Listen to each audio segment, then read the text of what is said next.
أعوذ بالله من الشيطان الرجيم بسم الله الرحمن الرحيم الحمد لله رب العالمين اللهم صل وسلم وبارك على سيد السادات قطب البداية والنهاية خليفة الله في خزائن الأرض والسماوات وعلى آله وصحبه ما دامت السادات والقادة صلاة تفتح لنا بها أبواب الخيرات والسعادات في دار الدنيا وفي دار المعاد وبارك لنا بها في عمرنا وبرزقنا وفي أولادنا وعلى إخواننا من المؤمنين والمؤمنات والمسلمين والمسلمات أينما كانوا في جميع الجهاد والبلاد وتنجينا بها وإياهم من جميع الأهوال والآفات ومن شر الحياة وشر الممات يا والي الحسنات وقاضي الحاجات.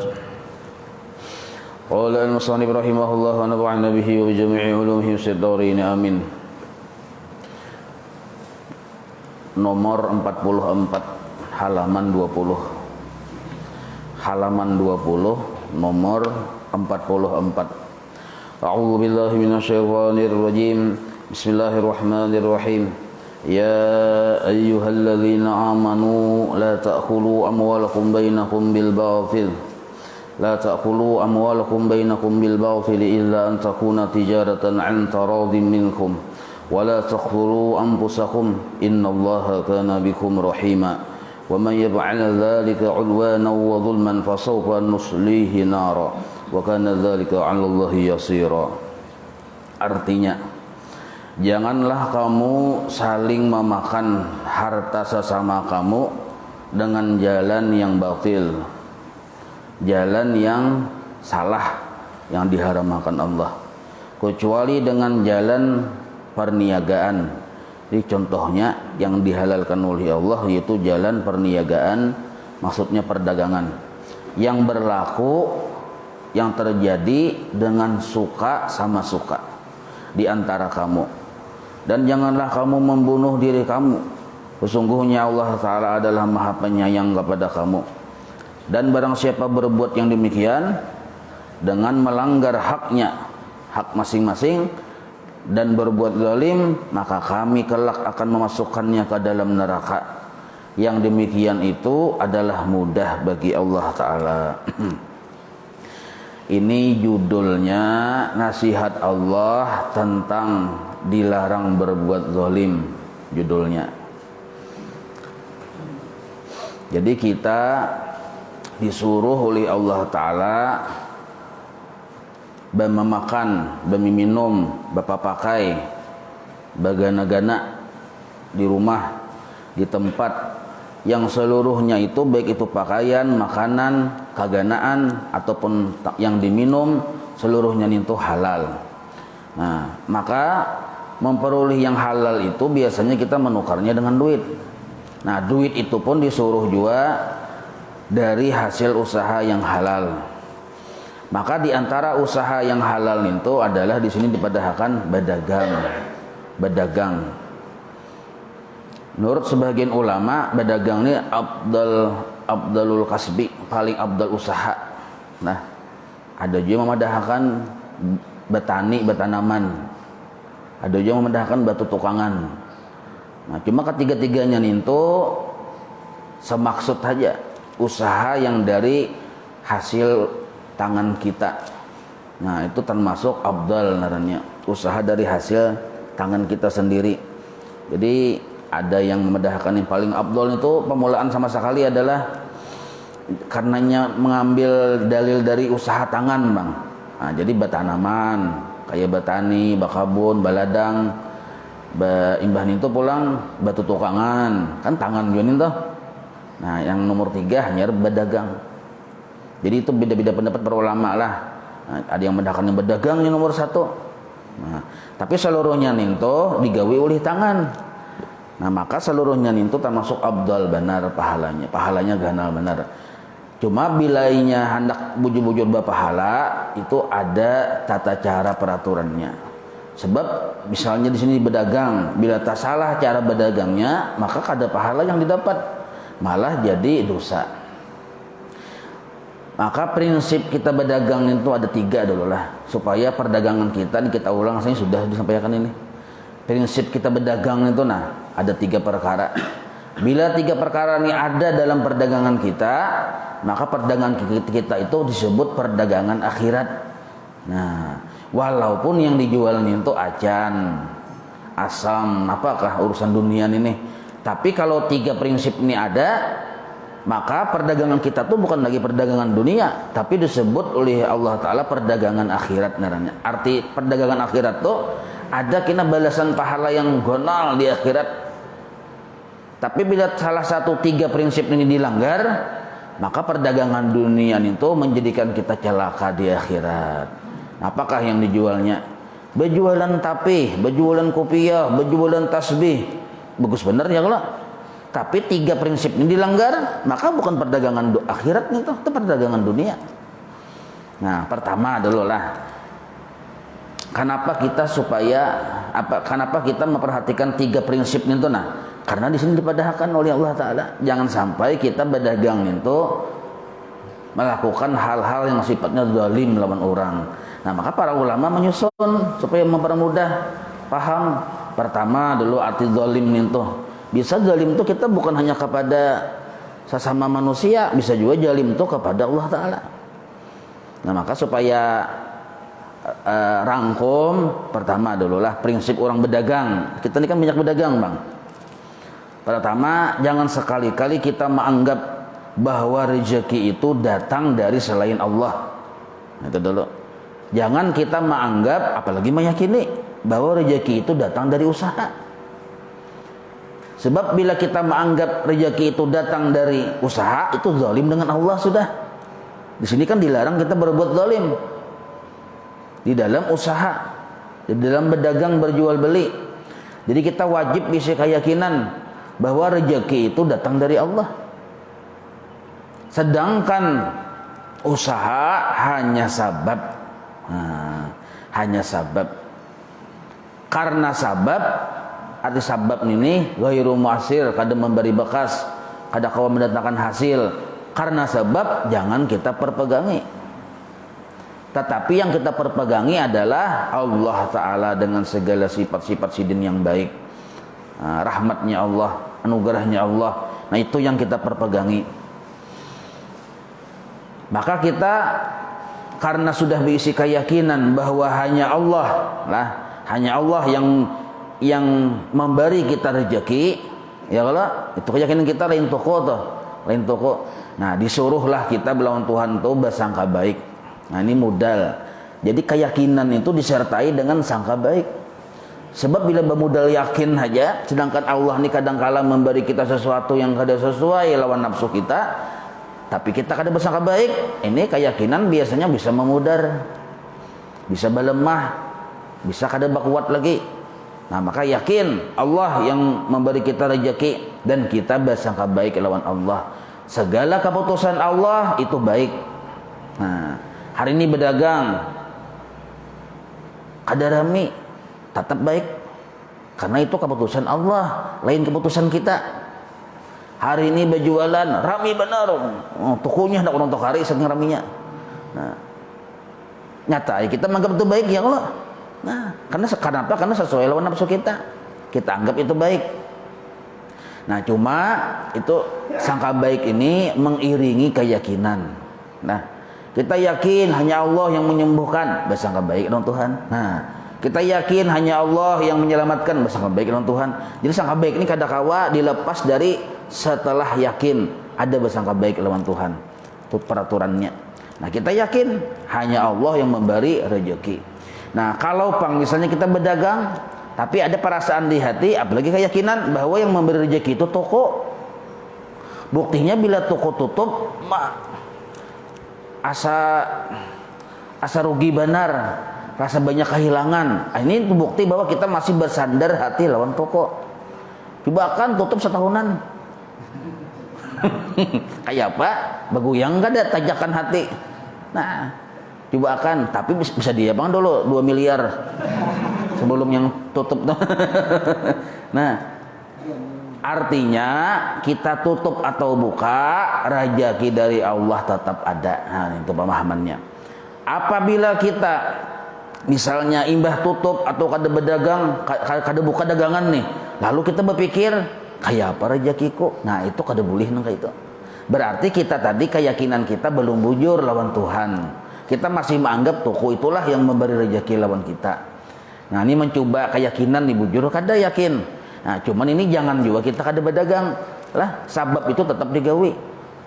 Karena melaksanakan sabab asal bujur niatnya, gawiannya kada tak salah juga, itu berpahala. Itu berpahala. Bahkan bila kita menelantarkan sabab, kada menggawi sabab, itu bisa berdosa. Nah, bisa berdosa. Tapi kalau pian misalnya banyak bisa duit 10 miliar, lalu pian kada apa? Kada berdagang, kada berdosa juga. Karena cukup aja. Yang berdosa ini kada berdagang berdosa nih, anak bini terlantar. Baras kada ada. Nah, hutang di mana-mana, lalu pian kada berdagang, kada berusaha, ini yang berdosa.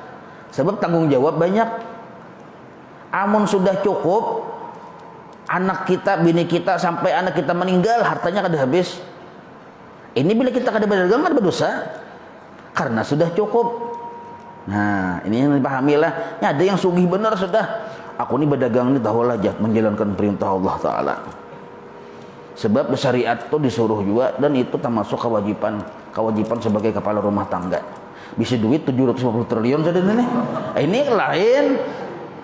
Orang nengka ini harusnya kada usah lagi pikir akan akhirat aja lagi. Berapa nyawa lagi umur 70 tahun sudah isok meninggal nih. Kada usah maharung toko aja lagi sudah kayak ini.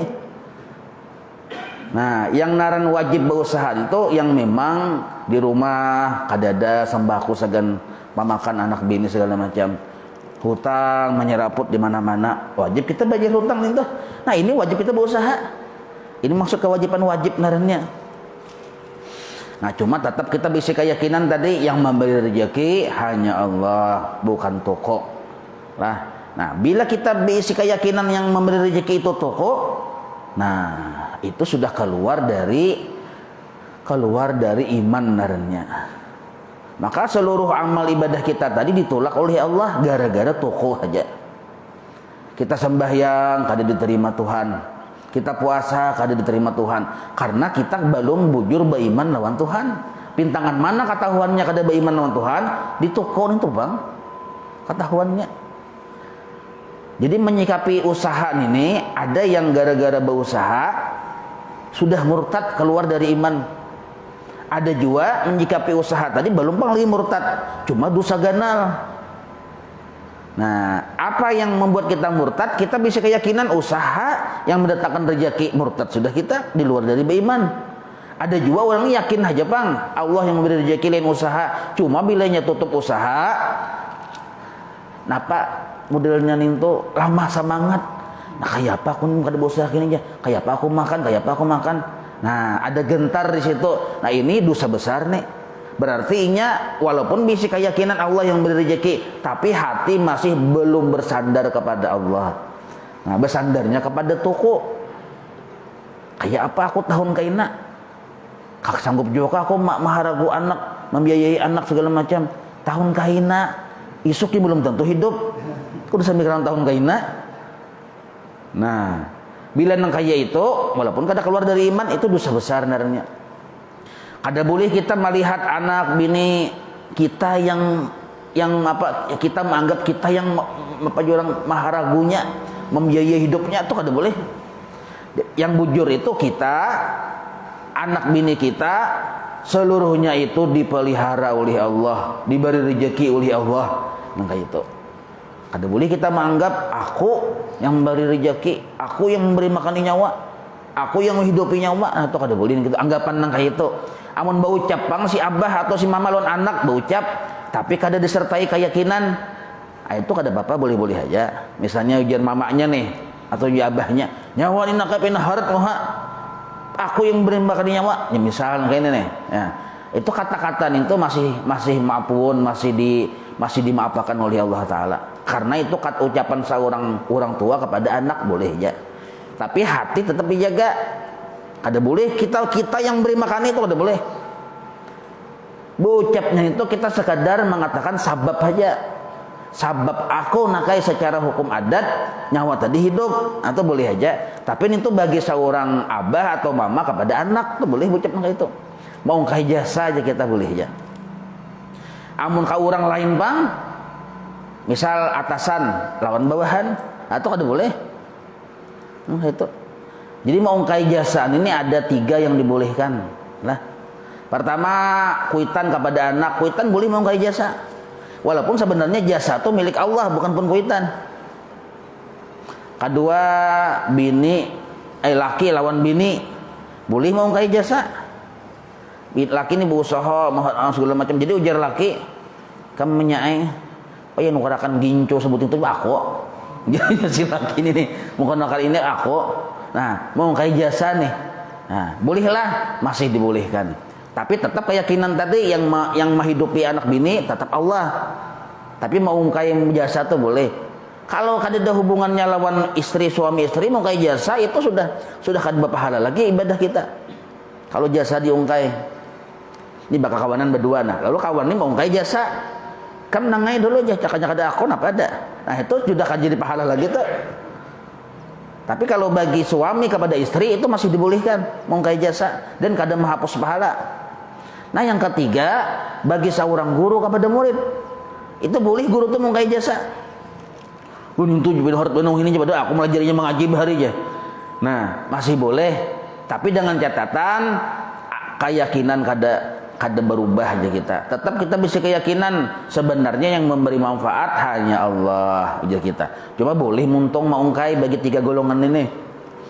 Nah, lain dari itu, kalau kita mengungkai jasa-jasa kita, maka tanda bahwa amal ibadah kita itu ditolak oleh Allah. Nah, ditolak oleh Allah. Nah, jadi satu dulu lah yang kita wajib bisi keyakinan jangan berubah. Prinsip orang berusaha.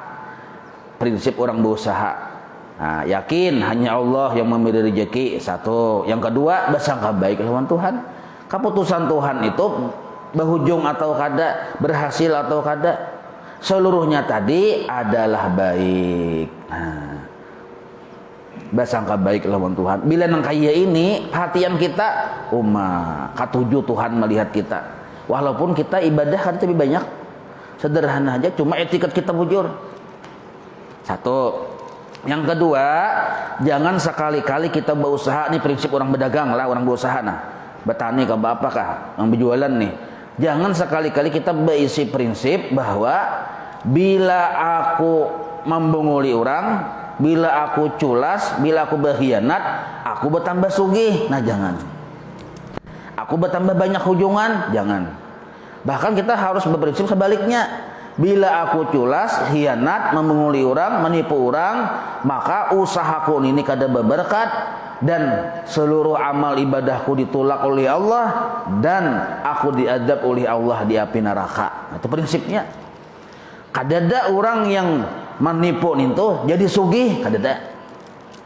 Menipu ini macam-macam. Bilanya berjualan bisa timbangannya kah orang pas, atau bila berjual kain tatakannya kah kada pas, atau ukurannya kah macam-macam tuh. Nah, maka bila kita berjualan, kita berprinsip bahwa bila kita jujur bukan berarti mengurangi hujungan. Jujur aja kada apa-apa, kalau hanya ada aib. Nah, ungkayakan aja. Ungkayakan aja. Nabi dulu berjualan ke pasar, berjalan sedin. Ini ada sejarah lah Nabi berjalan ke pasar. Orang ini berjualan makanan karing. Sakanya di bawahnya basah. Nabi calok tahu ini, nah basah aja Nabi. Inggih Nabi ini kada sengaja ulun kehujanan. Dan Nabi yang basah ini ungkai supaya orang tahu bahwa ini basah. Nah, kada sengaja tuh. Dan Nabi lain umat, lain pekerjaan kami, orang yang menyembunyikan aib dalam dagangannya. Ungkai aja, supaya orang tahu. Nah, maka caranya bilanya terlanjur ada aib dagangan kita tuh ada aib. Ungkai aja padahal kan harga diturunin sedikit. Maka itu. Nah, ini celain ini ada kerusakannya sedikit, tapi kalau aja masih dimakan. Masalahnya expirednya kan makanya. Nah, ini kan ini tahun 2000 loh kone. Nah, ini para kiamat hanyar habis anunya expirednya kone. Lawas lagi. Sampai kan ini ke buyut-buyut pian kada no. Cuman ini karena ada cacat sedikit. Nah, harganya ulun turuni. Tasarapiannya menukar yang bagus kada ada cacat, harganya 1 miliar. Yang ada cacat ini ayo aja 1 juta misal. Nah, harganya kan miring bener nih. Terserah kita memilih yang mana. Yang terserah si pembeli aja lagi. Maka itu caranya, tapi dipadahkan cacatnya, jangan disembunyikan. Bila kata menyembunyikan, itu disebut khianat dalam berusaha. Kenapa hajan ini umum benar? Ungkai aibnya padahkan. Jangan kita beranggapan bila aku mau ungkai aib, bisa aku kada berejaki, atau salah tuh, kada boleh. Bahkan gawian kita yang menyembunyikan aib ini yang disadiki oleh Allah Ta'ala. Ungkai ya, jujur dalam berdagang, kada mengurangi rejeki. Culas dalam berdagang, kada menambah rejeki. Nah, ini keyakinan. Bahkan bila kita culas dalam berdagang, pintangan apa aja itulah, kita puasa bulan Ramadan ditolak oleh Tuhan. Kita sembahyang 5 waktu, sembahyang sunat ditolak oleh Tuhan. Kebaikan kita bersedekah segala macam ditolak oleh Allah. Karena harta kita tadi tercampur dengan yang haram. Apalagi hari-hari culas misalnya. Nah, maka kita tamakani diri kita, anak bini kita dengan yang haram. Sedekah kita tuh kada diterima oleh Allah kalau yang kita sedekahkan tuh hasil dari yang haram, hasil dari khianat tadi berdagang. Nah, jangan kita banggaplah rugi sama aku, ya kada ada rugi, kada ada rugi. Kenapa kada rugi? Rezeki kita tuh sudah Allah tentuakan, kada pernah rugi kita. Malah kita untung. Apa untungnya? Selamat di akhirat. Nah, selamat di akhirat. Nah, ini penting benar nih pian nih. Jadi dalam istilah qaidah usul fiqh itu darul mafasid muqaddamun ala jalbil masalih. Nah, menghindari agar kita celaka itu baik di dunia maupun di akhirat diutamakan daripada kita mengambil manfaat-manfaat. Hindari dulu agar kita celaka, ini diutamakan. Kita sembahyang sunat, sembahyang wajib, kan kebaikan-kebaikan nih beradaan nih. Tapi ada satu gawian kita yang menipukah lawan orang, yang menjalimkah lawan orang, yang mendustaikah lawan orang, lalu kita dapat untung banyak parasa kita nih. Itu disebut khadzaliman namanya. Di sini bedakan zalim.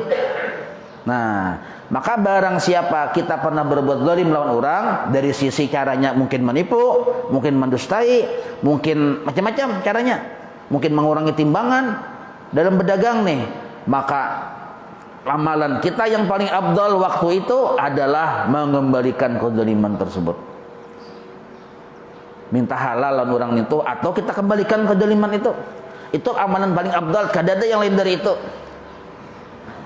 Nah, masang surban, kena lilitan, tungkat anak di asuhan, tungkat tasbih, besangu 3 buting ke masjid nih hari Jumat bang. Nah, jadinya bilangnya paket sampai tasbih sebutingnya pulang ada. Anak-anak jikir bersama bang. Nah, jikir bersama. Jadi berzikir, yang berapa puluh ribu kali zikir, yang kan ada zikir yang 77 ribu ton, banyak ribunya yang penebus dari neraka aja. Nah, itu ditolak oleh Allah kalau kita masih ada menjalim makhluk dan kita belum tuntung, belum selesai nih. Kembalikan dulu kezaliman kita lawan orang nih. Kita pernah menipuinya gula 1 kilo, belikan gula 1 kilo doninya. Nah, kita pernah menipuinya acan sehimpil, belikan acan sehimpil nih lawan orang nih. Nah, maka bila kita menyebut la ilaha illallah sekali, tapi kita belum mengembalikan kezaliman ini lawan orang yang berhak tadi, maka Allah membalas laknat atas engkau. 2 kali kita menyebut la ilaha illallah, laknat atas engkau. 100 kali kita menyebut la ilaha illallah, berzikir, 100 kali juga Allah menyambat laknat lawan kita. Jadi kada usahin berzikir, beri takutan. Alhamdulillah laknat atas muja Allah Ta'ala. Bila kita menyebut Allah baik dari sisi memuji, mengagungkan atau berzikir, dibalas oleh Allah laknat atas engkau. Nah, jadi ibadah baik yang wajib maupun yang sunnah ditolak oleh Allah, bahkan dibalas dengan ucapan Allah Ta'ala laknat. Bila kita masih kadang memujurakan, kadang mengembalikan hak-hak orang yang pernah kita zalim nintena. Nah, jadi kalau kena ujian nasional, amalan apa yang paling afdol bagi orang yang menjalim orang, pintangan yang menipukah pernah, membungulika pernah, berdustaikah pernah dalam usaha berjual beli nih. Nah, yang paling afdal itu mengembalikan hak orang itu. Nah, itu paling afdal. Kada usah dulu model kayak gaya mawali itu, kada usah gawian dulu di hati. Nah, ini penting benar nih. Subhanallah, laknat atasmu ya Tuhan. Maka Allah yang melaknat nih. Alhamdulillah, laknat atasmu. Nah, berarti kayak apa yang bujurnya? Yang bujurnya nih tuh kita berusaha, dibaiki usaha kita, jangan sampai menipu orang. Dan apabila ada orang tuh pernah kita zalim, kita bulikakan. Kita bulikakan. Nah, termasuk juga bila kita nih mampu, misalnya mampu aja. Bahari pernah kita berhutang lawan orang, padahal kita mampu bayar. Ini pun termasuk zalim juga. Maka amal ibadah kita ini ditolak oleh Allah kalau kita kada membayari hutang, padahal kita mampu. Termasuk zalim juga nih. Amun kita kada mampu, itu kada masalah. Kada mampu. Amun kita mampu aja tapi kita kada bayar. Nyadapin wah ini canggih aja kita ya Allah. Baisi macam-macam di rumah. Kawah aja dijual terus akan membayari hutang. Baisi sepeda motor harga 500 juta. Baisi ini, baisi itu harga 100 juta. Bahutang sedikit aja 1 juta aja hutang itu. Tapi kada tahu-tahu muha. Sedikit ya 1 juta aja, maka ibadah orang yang kaya itu ditolak oleh Allah. Termasuk bagian dari zalim juga narannya. Nah, jadi yang kedua, kita berprinsip di dalam berusaha itu bahwa apabila aku culas kada menambah rezekiku, dan apabila aku jujur kada juga mengurangi rezekiku. Nah, ini prinsip yang kedua. Setelah bujur tadi etikat di prinsip yang pertama dalam berusaha. Ini mun handak usaha kita jadi perdagangan akhirat. Jadi kita turun ke usaha ke toko tuh ibadah terus tuh. Nah prinsip yang ketiga nih yang penting juga.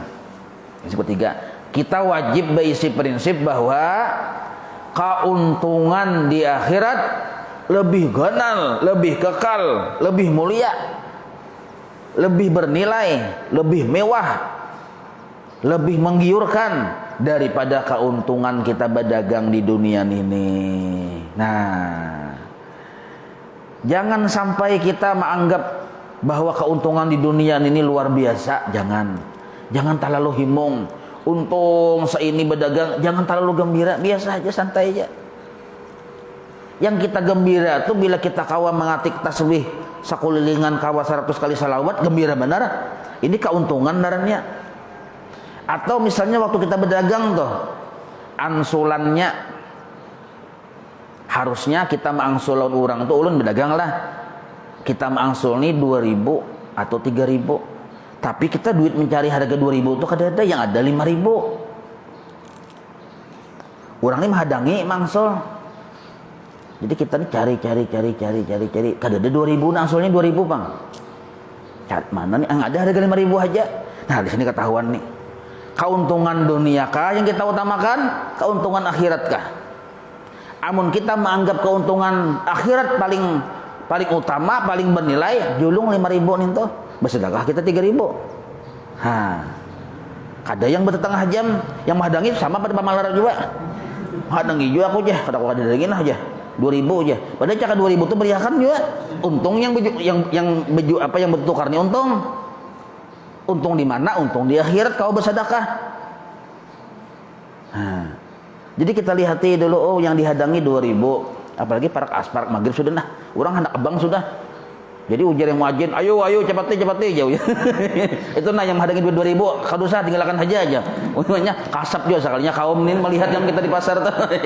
Ayo sudah aja digelakkan aja, bawa mandi sudah aja, parak maghrib sudah aja. Nah, jadi kita kada kawan 2.000 mungkin kada jalannya kada dapat ya. Nah, kalau mengharas menghadangi yang 2.000. Ada yang seikung yang tukang jual sama aja mencari-cari kikih mencari harga 2.000 kada ada. Padahal 5.000 ada. Nah, ini sama-sama ahli dunia narannya. Yang mana yang untung, yang bersedekah tuh yang untung. Tapi kita kada kawa bersedekah kalau kita menganggap keuntungan itu di dunia itu lebih hebat daripada keuntungan di akhirat. Kada kawa kita bersedekah. Nah, selama kita masih berisi prinsip bahwa keuntungan di akhirat lebih baik, lebih mewah, lebih harat, lebih kekal, nah kawa kita menjulung 5.000 tuh, nacil barah 5.000 sekian. Apalagi sini kita lihat 10 hikung anaknya aja belurut nah. 10 hikung dibawa. kita takuni mana laki pian bebini biasa pulang dia laki aja. Nah kasihannya anak 10 hikung ya kalau jurung 5.000. Tapi pian hendak akhirat yang firdaus. Nah sakalnya pian julung 100.000. Nah pada nyanyat sini betul tukar ke toko pian gitu aja. Nah ini tiga prinsip lah di dalam berdagang. Mun hendak perdagangan kita tadi perdagangan akhirat. Mun 3 ini ada lawan Allah kita kada zalim. Lawan orang pang kada zalim. Nah imbah itu kita di akhirat dapat keuntungan yang banyak. Nah 3 macam prinsip itu. Jadi pada intinya lah. Nah pada intinya apa nah? Dilakatan diuntuk pada intinya. Pada intinya dilakatan diuntuk.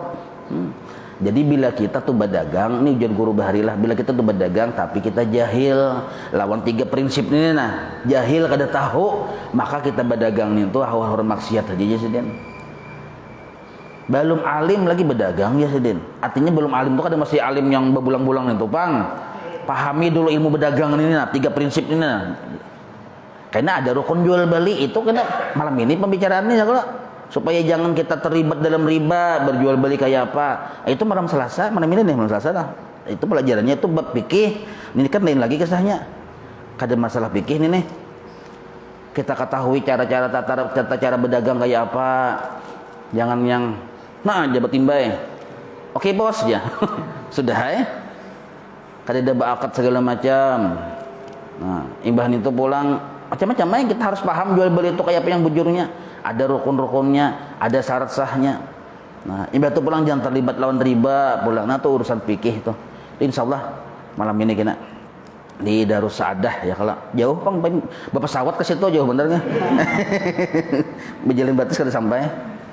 Insyaallah kita sambung lah. Wallahu a'lam. Maulaya salli wa sallim daiman abada ala habibika khair khalqi kulli ya rabbi bil mustafa waghfir lana ma madha ya wasi'an karami wa sallallahu ala sayyidina Muhammadin wa ala alihi wa sahbihi wa sallam walhamdulillahi rabbil alamin taqabbalallahu minkum.